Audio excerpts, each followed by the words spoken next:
Welcome back to the Friendship Bread Podcast. I'm Alma, and I'm here with Krystal. We love to have real, honest, and raw conversations about life and everything that goes with it. And just like in any good friendship, nothing is off limits. Last week, we were talking about having grace for yourself and dispelling some lies that we commonly believe. Yes. And this week, we kind of thought we'd go a little bit of a different direction after we talked about how much we can grow and change and expand our beliefs and expand our minds and retrain our brains to think new things. We're thinking about how that can affect our friendships. We actually touched on this during our last episode. It can cause us to grow farther apart from some people, but then also I feel like it can strengthen our relationships with the friends who are on the same page as us. So I think this week we kind of wanted to talk about friendship as adults and how different it is to make friends as adults and all the challenges and things that go with that. Yeah, just really what friendship looks like. I think that often we kind of get stuck in this thing or this idea. We get stuck in this idea that something always has to look a certain way. Like that our friendships always have to look a certain way. But the truth is they don't. Yeah. They can change and grow. Like our friendship is actually a good example. Yeah. Believe it or not, Alma and I have not always been best friends since we first met. Yeah, that's true. When we first met at church, actually, we were just acquaintances. Hi, Alma, how you doing? And we both, or I should say, I guess I can't speak for you, but I thought Krystal was cool, and we talked, and we always had good talks, but it never, I don't know, we didn't, how do you say that? Yeah, we had conversations in passing. Yeah. But never really, super deep. I thought Alma was really cool and adorable, but I also thought she would never want to be friends with someone like me because I thought I wasn't cool enough. What? Yeah. That's so funny. I know. Now I'm I thought Alma would care about that. I don't know. I think I thought that because we have different styles, I don't know what I was thinking, to be honest. That was, 7 years ago me, so. Yeah, that's right. We met right before both of us got married, because, fun fact, we both got married in August of 2014. And we weren't at each other's weddings. Yeah, that's the worst part. Missed opportunity. Hey, can you guys get married again so I can come to your wedding? Same. You have to get married again. Okay, so, when we do vow renewals and stuff? Yeah. Okay, perfect. Yeah. It'll be the same August of the same year if we both do 10 years. That's true. That's true. Oh my gosh, I just thought of that. Okay, well, I'm going to save the date.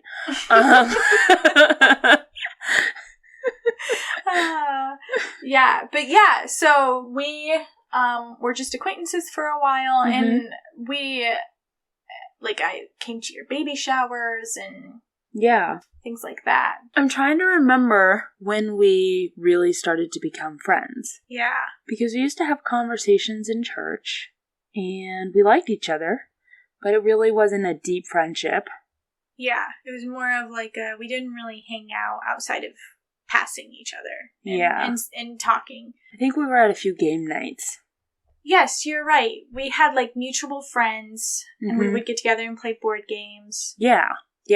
And then you coordinated my brother's wedding. Yes. And after the rehearsal dinner, you and I started talking. And talking? And we talked till It was pretty late at night. Yeah. I think my husband was texting me and being like, hey, is the rehearsal going long? Not till 1 a.m. Yeah. I was like, no, I'm just talking with Alma. Catching up. Yeah, because Tanner and I had been living in Kansas for a short season.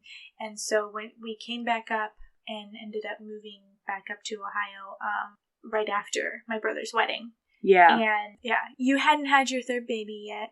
So then we started talking more. We still weren't as close as we are now. Yeah. But we started talking more. I think we had such a good conversation at your brother's wedding rehearsal that we were like, oh, we need to make sure we stay in touch because I really enjoy talking to you. And we just had a really great time. Yeah. And we felt like we really connected. Mm-hmm. And because, well, as you heard in our very first episode, we have similar backgrounds. Mm-hmm. And we kind of got to hear more of that during our conversation. Yeah. So yeah, I think within the last 3 years, we've just grown a lot closer. Mm-hmm. And now here we are. But like I mentioned about our similar backgrounds, Krystal is an oldest of 6. Mm-hmm. I have 5 younger siblings. I'm an oldest of 6. We both have Amish background. Mm-hmm.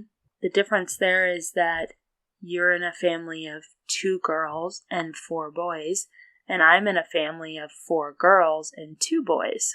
That's true. Yeah. So we have actually joked about how alike we are, or how many similarities we have. Yeah. So we both have Amish background. Everything I just mentioned. We both got married the same year. We've been married the same amount of time. Within, like, weeks of each other? Yeah. Yeah, your anniversary is 2 weeks after mine. Mm-hmm. Silly things, like we have the same favorite color, green, and we both love fall. Our favorite holiday, Christmas. Yeah. Which is coming up. Yeah, I really think we just started to kind of, like, connect over little things, and then we realized that we connected on a lot of big things, too. And then... yeah, oh man, it was just so fun thinking about this. This is fun thinking about this, how our friendship grew and changed, and it didn't start out as this deep conversation friendship. It started out as just the little things, and now look where we are. Yeah, I agree. It is fun to look back on that. So, yeah, I guess that's a little history on us, and I think that we've both kind of looked back at our childhood friendships and thought about how they affected our current views of friendship. Yes. Yeah, we were thinking about that. So, Alma, how do you think that your childhood friendships affected your view on friendships today? I think it's kind of crazy how much of an impact when we're younger, our experience of making friends has on our adult life. Mm-hmm. But for the most part, I didn't have bad friendships as a child, because of leaving the Amish and everything, leaving communities behind. I had several friendships that ended up dissolving because we just didn't see each other anymore. And that was difficult to go through at an age like that. Yeah. Being young. And then I had one friend that moved away. And so after a little while, you write letters for a little while, but then. Yeah. So, but I had one friendship in particular that really impacted, probably in a negative way, I guess, because there was drama. And at that age, it kind of impacted me to believe that there is competition in friendship, and that I kind of realized not too long ago that I had this belief that no matter if you're friends with someone or not and how long you've been friends with them, that they probably think things about you behind your back that they'll never tell you, and they secretly dislike probably more than a few things about you. But they'll never tell you because they wouldn't be straight to your face. Wow. Yeah. And I realized recently, because of just like 1 or 2 friendships I had, and then, going through high school, there was drama in high school with several of my friendships, and I still have, a good friend from high school that I'm still close to today. But, high school is high school. I have a friend still from when I was high school aged, but I don't know if it really counts because he married my sister, so he's kind of stuck. That's funny. Yeah. But yeah, so I think I had kind of a difficult time. Yeah. And, I guess more of a difficult time with getting really close. Because I didn't have an easy time trusting people, I guess. Yeah. And so I think that's how it impacted me. Well, I can honestly say there's not a single thing I can think of that I dislike about you. And I think if anyone dislikes anything about you, they just got issues, man. Like, you're too sweet. Send them to me. I will straighten them out.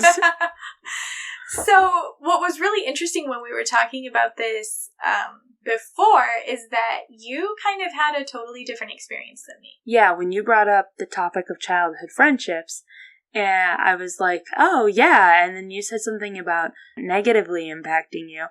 And it kind of made me pause because I actually think that I had more of a positive from my childhood. I mean, when we were younger, I remember a lot of times feeling like I didn't have any friends, and I always wanted friends really badly. So when I did find a good friend, I was like, oh, you're stuck. You're not going anywhere. I think I kind of still do that. You're stuck, Alma. So just heads up. I have super glued you. Oh. You will not be leaving. I did not look at my seat before I sat down. Okay. Yeah, hell, a little heads up there. Anyway, so yeah, I feel like, yeah, there were friends that came and went, but nothing that really was like, oh, I never had any friend that I would have said, oh, they are my best friend, until I was probably like 10-ish, I think. I don't know for sure. But somewhere around there, my sister and I became friends with another pair of sisters, and we hung out with them a lot, meaning they babysat us. Like, their mom babysat us, but we thought we were hanging out, you know? And it was my first experience of an actual friendship, of we would tell each other things and have secrets, and we would do the whole thing of, like, running away to our secret places to talk, you know? Yeah. And, just actually being, like, I remember thinking, I can be myself with her, and she will still like me. She doesn't care if I'm weird or crazy. She still likes me. And so time went on, and when I was 13 or 14, somewhere in there, for circumstances out of our control, we no longer saw each other. And after that, every friendship, it just always kind of was like, it didn't measure up, because I wanted a friendship where I could be real and be myself and not feel like I was being judged, because especially as a teenager, you feel judged. Oh, yeah. So much so. Like, you just feel judged all the time for everything you do. Yeah. So I think I was just always looking for that feeling of not being judged. And I found it, like, you know, here and there, but never in, like, a really deep, deep friendship, you know? Yeah, so I think I kind of carried that into my adult years as well. It kind of feels weird saying I'm an adult. Like, how are we as old as we are? And it still feels weird to say we're adults. I don't know. I think it's like that for everyone. We're gonna put this in our stories. Guys, come tell us in our stories on Instagram. Yes. Do you feel like an adult or not? Yeah. That's gonna be the question. And how old are you? Yeah, and how old are you? Is there a point when you start feeling like an adult? I mean, sometimes when I pay taxes, that makes me feel a little bit more like an adult. But I think I've been feeling closer. Yeah. Like, more and more. Yeah. Maybe it's 30. I'm getting close to that. Maybe it might be 30. You've got a few months, Krystal. I have a few months until I'm an adult. The pressure is on. All right. Yeah. Let the baking begin. Yeah, I kind of agree with you. Like, it's weird how much we carry things from that stage of our lives into adulthood. Because there's a lot of challenges that come with making friends as an adult. You encounter so many hurdles. At the basic, we're busier. And so there's the time factor, having less time. What are you busy with, Alma? It's not like you have a job, or it's not like I have 4 kids. I don't know what we do with our time. Yeah, I know. Where does it go? We just waste it constantly. No, we're just teasing. Everything. Honestly, I think even if we even if you don't have a job or kids, life is still just busier as an adult. It is. There's just so many more things. Because you're actually responsible for things. Yeah. You are. You have to be. You have responsibilities, and your parents aren't in charge of keeping you alive anymore. You are. Yeah. You don't go, Mom, what's for dinner? You have to ask yourself what's for dinner. That's not fun. That's my least favorite part of being an adult. I agree. Sometimes I really still just want to be like, Mom, what's for dinner? I know. Coming over. Yeah, for Which sure. I actually do sometimes, and she's very nice, and she lets me eat dinner at her house, so. And also, like, my mom's also a really good cook, so there's that too. Yeah, you've got that going. Mm-hmm. Yeah. Anyway. Yeah, so I mean, time. We mentioned time, stages of life. Yes. So because I got married so young, most people my age weren't married. Mm-hmm. And so I had several friends that were older than me that were married, but then I also had friends, that weren't married, and there's always this interesting dynamic, like you're in different seasons of life, Mm-hmm. And I mean, even now, you and we've been married the same amount of time, and our ages are somewhat close, Mm-hmm. but we're kind of in a little bit different stages of life. Yeah, a little bit. I haven't had children, it's interesting, but there's enough other similarities that doesn't really seem to be a factor for us. Yeah. But for other people, it absolutely is. It's absolutely a consideration for a lot of people. I think also kind of that we relate your dogs to my kids. They both make messes. They can both be loud. They can both get into things they're not supposed to. That's true. So we've covered time and stages of life. There's also background. I mean, I have friends from a lot of different backgrounds, but there's something about being friends with someone or knowing someone who is from the same background as you, and they understand the little idiosyncrasies, the little things that you say that they can relate to because of the culture they come from. Yeah, I think that's definitely something, because I think a lot of people maybe don't realize, but the Amish really are. They're not just a religion, it's a culture. Mm-hmm. And there's so many things within the Amish that are like the cultural norms and typical ways of doing things and just things that kind of go along with that. And oftentimes with other people, you have to explain those things to them. Yeah. And if somebody just knows those things, it's a little easier maybe. Yeah, you don't have to explain. Someone actually recently asked me how my Amish background, even for only being Amish till I was 7, how it impacted the way I feel making friends with people. Mm-hmm. And I had never actually considered that. Mm-hmm. And I realized that I do carry this little bit of I feel maybe certain things I say won't be relatable. Mm-hmm. Because even though it's so little of your life, it happened. Mm-hmm. And because my parents had been Amish for so much longer, you don't just abandon all your habits, you don't just abandon all your traditions. We continued having, meals that we had. And, that's kind of a big thing. Like an Amish-style foods and that kind of thing. Yeah. Yeah, and Amish people can and preserve food a lot, so we still did, different things like that. And you totally, understand that. Yeah, because we did the same thing. We canned a lot of foods, which I know growing up in this area, there were a lot of people who, maybe even did a lot of those same things, but didn't, have any background themselves. Yeah. Yeah, it's just like finding all of those little things that you connect with. And we're not saying you can't be friends with someone if they don't have the same cultural background at all. But what we're saying is sometimes those little itsy bitsy things all add up to make one big, huge connection. Yeah, little things like that add up and become big things. Yeah, I think that's something we sometimes kind of get hung up on as adults who are trying to make friends, is that you have to find somebody that there's a deep connection with right away. Mm-hmm. And the reality is, it's actually still as simple as when you were kids. Yeah. You find one thing that you connect on, and you build on that. It can be a little thing. Like, when you were a kid, it was like, oh, you like going down the slide? So do I. We can be, buddies now, and you have one small common thing.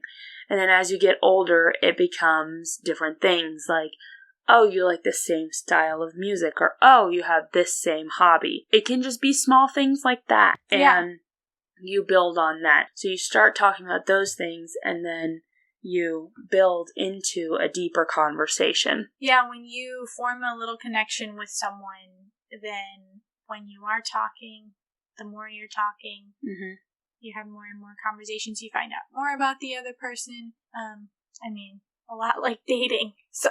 Yeah, you might stay up until 2 a.m. We've never done that. Never. Don't know what that's like. In case you guys haven't noticed, Alma and I can be just a smidge sarcastic sometimes. We're not very sarcastic. Like, we're not really good at being sarcastic. True. Okay, big joke there. We actually love, like, real talk, we love to be sarcastic. Yep. It kind of flows like it's a third language. Yep. Something else to remember is that we need to be okay with the fact is that you're not for everybody. Not everybody is for you. And that's okay. Yeah. Like, don't take it personally. I know for me, that was something that was hard for me as an adult, trying to make friends, especially when I was a new mom, trying to make, friends with other friends who are moms, because you talked about getting married before a lot of your friends. I had kids before a lot of my friends. Mm-hmm. So I was kind of trying to make some friends who were moms, who understood what I was going through. Yeah. And so for me, it was hard to, accept the fact that I wasn't for everybody, and I didn't fit into some of the cliques. Yeah. Which is a whole other thing. Mm-hmm. Just know that it's okay if you're not for everyone. Okay, so let's talk about something, Alma. So speaking of having grace for yourself, how do you handle it when things don't go as planned? Like, being completely honest, I am still not the best at being flexible and pivoting when things don't go as planned. I'm working on it, and I'm a lot better at it than I used to be, and having grace for myself in that, and also having grace for myself when I don't respond well. So when something doesn't go to plan and I respond badly, then I'm down on myself for responding badly, and that just doesn't help the situation. Yeah. I think having grace for ourselves is a constant reminding ourselves. I know, I'm having a hard time right now because, well, this podcast is about being real and honest, right? Let's be real and honest. This is not what we plan to talk about tonight. I say tonight because it's very, very late. We're tired. Yep. We don't feel the greatest. Nope. And this might be a weird episode, you guys. Yeah. It just might not, yeah. But you know what? We are weird. And we like being weird. Everybody's a little weird. So, let's just be honest about it, right? True. Let's have grace for ourselves in the fact that we're being weird right now. And that's okay. Yep. Right? Is that okay, Alma? Yes. Okay, just making sure. And I guess we have to practice what we preach. Oh, Lord. Yeah, I'm still over here coming to grips with the fact that our plans have changed and we're not talking about what we're going to talk about. And I'm a little bit having this, internal thing going on of, Krystal, why couldn't you get it together? All you had to do was be brain, you're going down this path. And stop your brain from seeing all those little bunny paths and be no, you're doing this. Why couldn't you just do that, Krystal? It was a simple task. Yeah. You knew what you were doing. You knew what your topic of conversation was, and you couldn't go down the right path, So that's just kind of that's your inner monologue right now? Yeah. So yeah, it's kind of hard to reconcile the fact that things didn't go to plan. Yep. And it's okay. Yeah. Trying to think here now. I'm okay, what have I actually been thinking? What have I been telling myself? Because I have to actually think about it at this point, because once you start teaching yourself to have grace for yourself, it becomes a subconscious thing. where you start answering your subconscious thoughts subconsciously. Yeah. Talk about an inception there. I think I've just been trying to tell myself, like, no, it's okay. Things don't have to always go according to plan. Things don't always have to be, quote, perfect. This is still okay. This is still usable. All is not lost. Just basically the opposite of whatever negative thoughts. Like, I think that's often a good way to combat those things when you're not feeling the having grace for yourself. Yeah. To just counteract whatever negative you're thinking with a positive.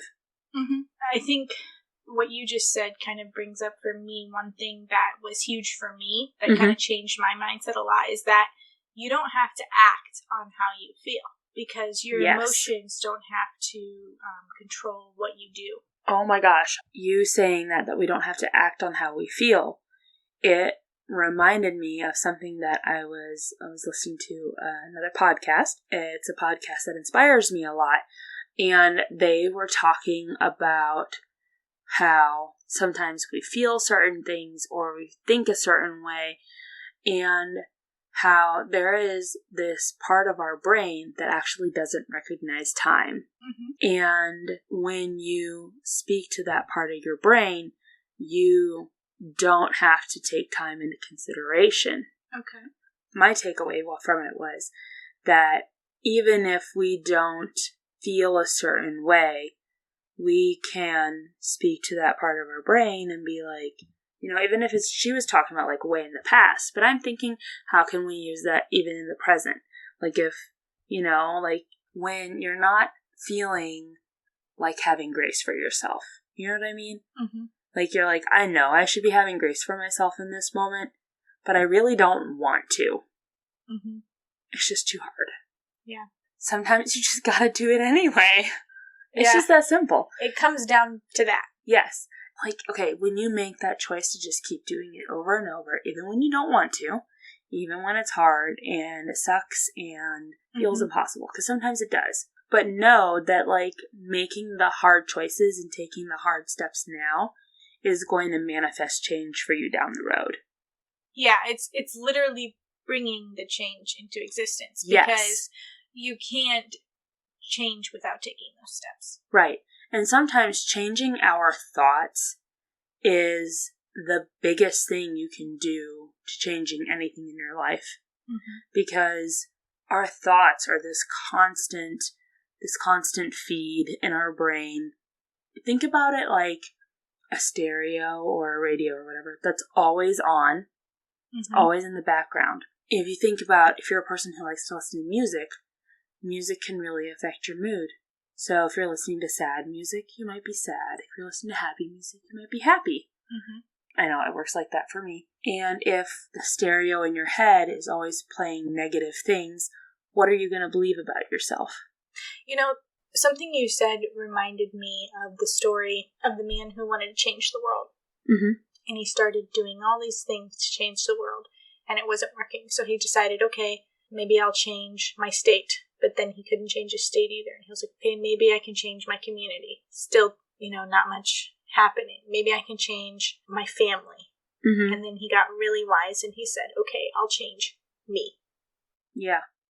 When we change ourselves, what's the word? It ripples out. Yes. And causes effect. If you change yourself, you change your family. Yeah. Your family affects your community, you know? Yeah.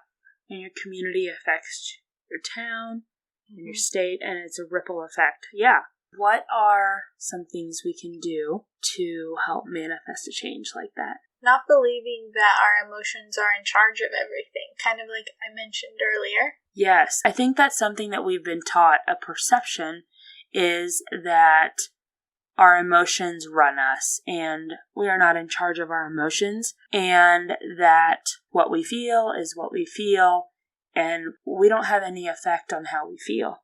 I think we do. Yeah, I think so too. I saw a quote on Instagram. Last episode we mentioned Dr. Caroline Leaf. Yeah. And how she is a good resource for these topics. And something that she said is, or that I saw on her page anyway, is emotions are data telling us what's important in our lives, not directives telling us what to do. That's so good. And we also need to know that our emotions don't run us, and we don't have to let that drive our thoughts, and that you can change your thoughts. Yeah, it's important to let yourself feel your emotions, but then look at your emotions and study if I'm not wanting to feel that way, why do I feel that way? Mm-hmm. Why is this my response to this situation? Mm-hmm. And if you don't want it to be your response to that situation, feel your emotion, let it pass, because it will, mm-hmm. and then focus on how you want to go forward from that. Yeah. I think that this actually reminds me of, let's talk about anxiety. Okay.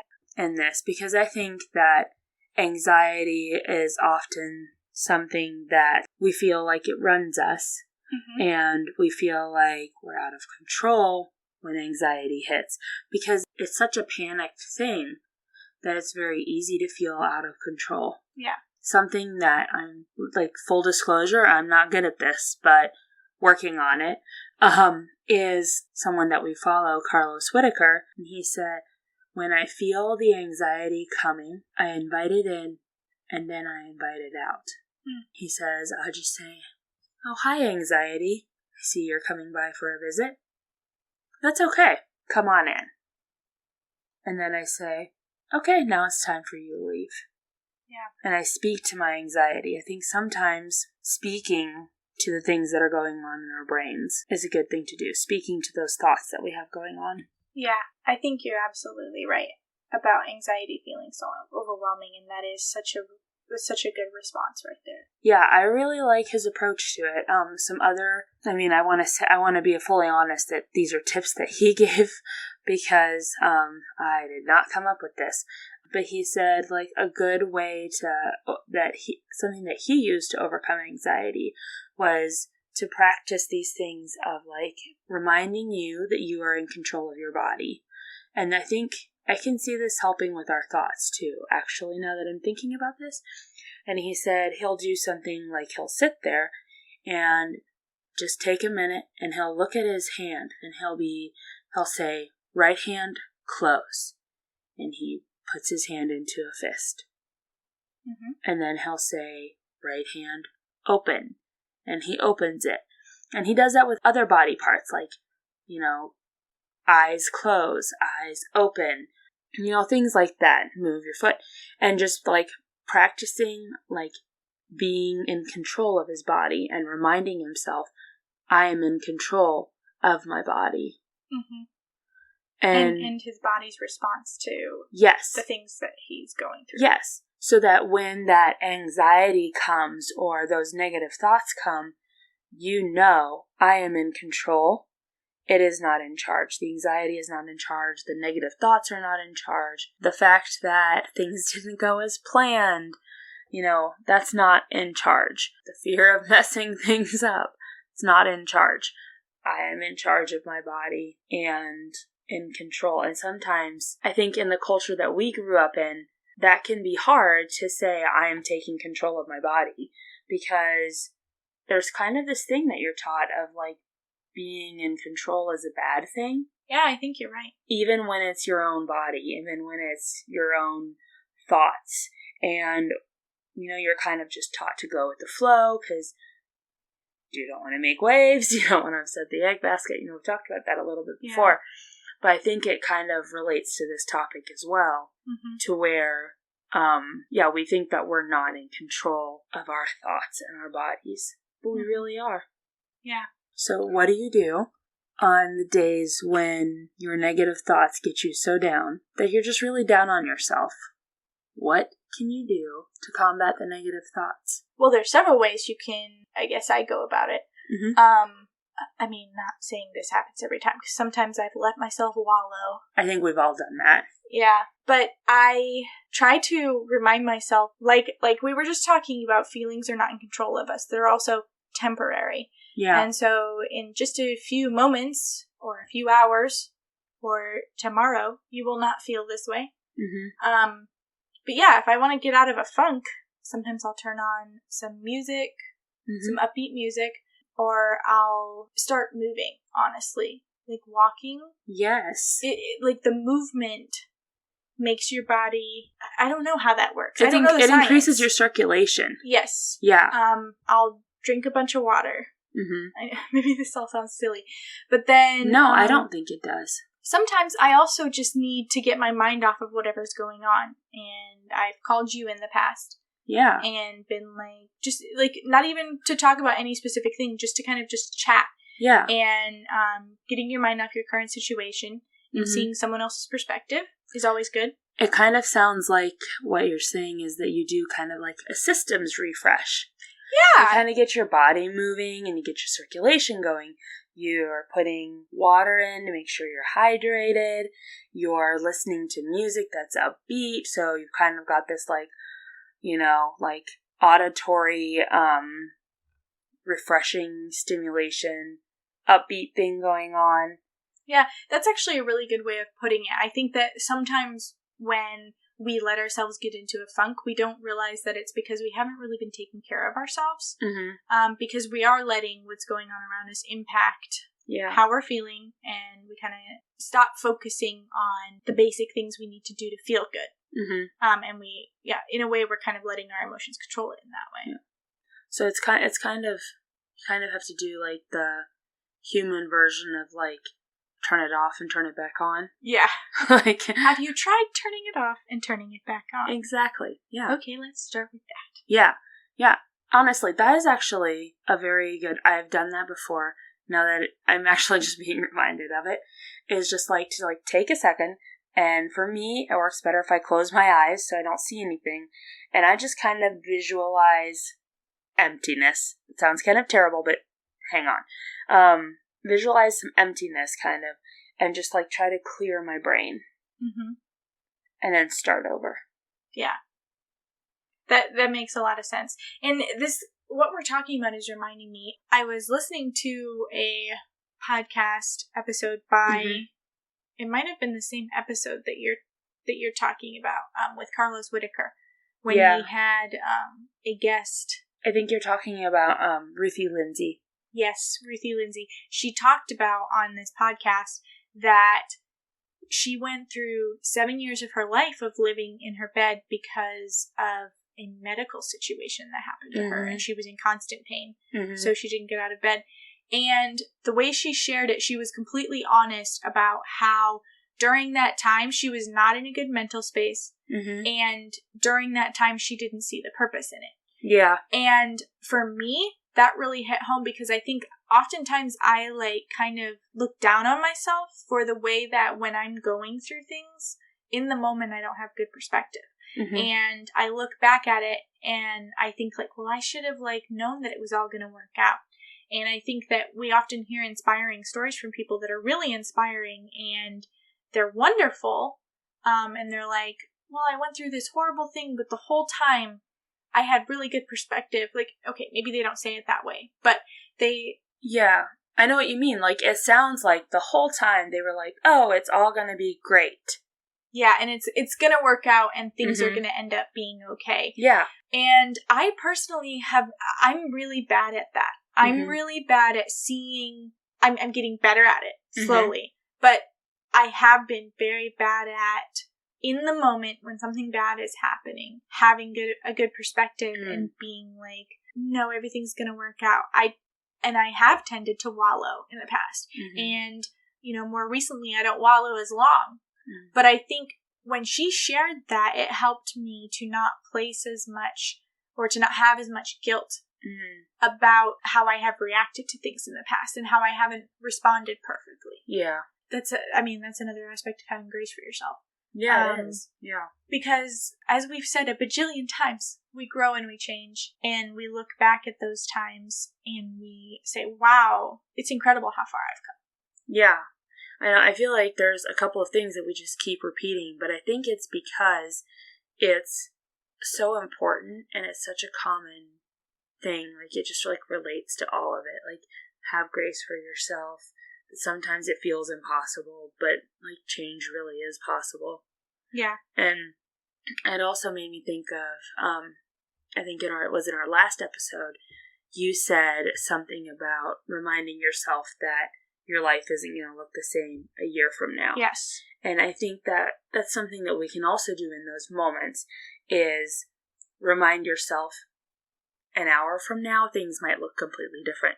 15 minutes from now, things might look completely different.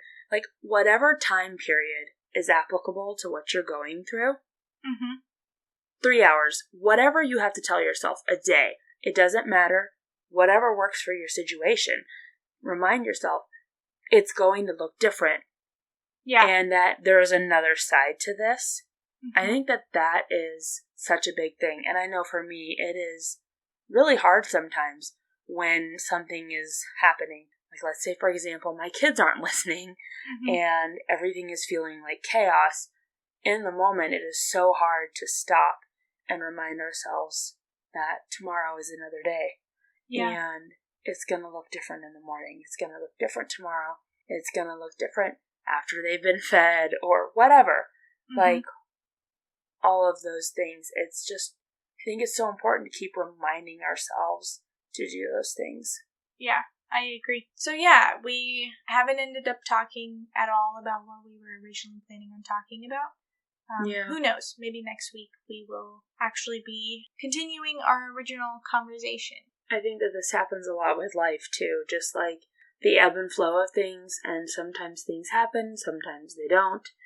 But it's okay, and we roll with the punches. Yeah, it's kind of interesting how it worked out because of like events that are happening over the next week. This is literally the only chance we have to record a podcast to release on the 21st. So it's kind of like, if we want to release a podcast, well, this is what we're working with. This is the day. Yeah. The chance. Yeah. The moment, the hour. Yes.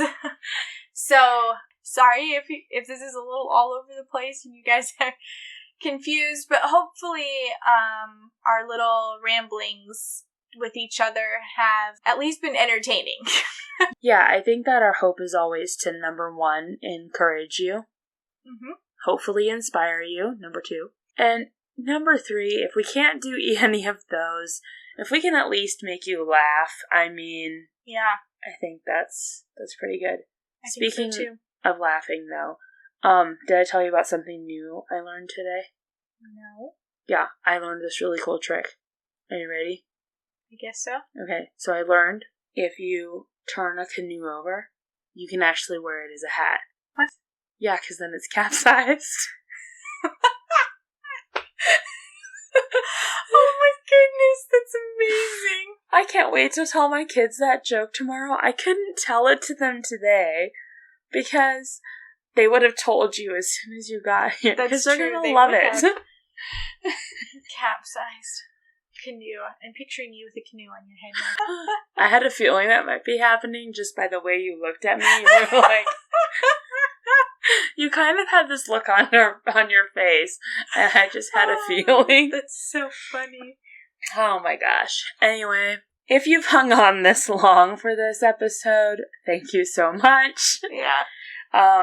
We really appreciate each and every single one of you who listen to our podcast. You mean the world to us. Seriously, I cannot tell you enough how much we appreciate. We have, I think, probably at least twice the amount of listeners we thought we would have at this point. Yeah. Yeah, and this is our 4th episode now. Yeah. So, we didn't really know quite what to expect. So if you don't already follow us on Instagram and Facebook, you can find us at The Friendship Bread. If you follow us on Instagram, you may have noticed that we're doing a fun giveaway, and that ends on Saturday. So head on over to Instagram and check out our giveaway we have there. Yes. And if you liked this episode, share it with your friends. That would help us out so much. And then you can also leave us a review on Apple Podcast. Thank you for joining us for this conversation, and we really hope you'll be back next week for another episode of the Friendship Bread Podcast.